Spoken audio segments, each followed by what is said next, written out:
Hello pilots, this is Mark, Flightone Support. I'm going to show you how to install the receiver on your Diatone 339.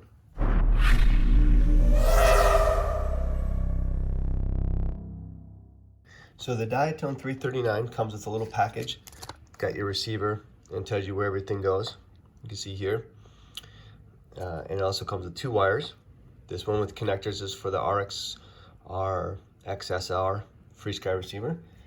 Then it comes with another pigtail one, just empty leads in the back. And I've got this hooked to a crossfire, negative, positive signal. Pretty simple there, it goes right to this connector. And then you don't have to take the ship apart. I did because I'm gonna do another step later. But right here's the little connector for the receiver. And it's even got it wired, ground, 5-volt S-bus. That's what you're gonna use. S-bus, don't worry about PPM, that's old school.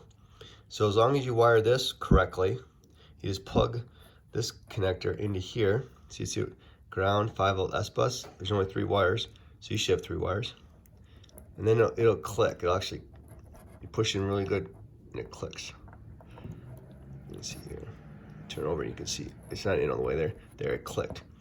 That's all you got to do to connect the receiver to your Diatone 339. Then what I'm going to do is I'm going to stick it up under the camera there.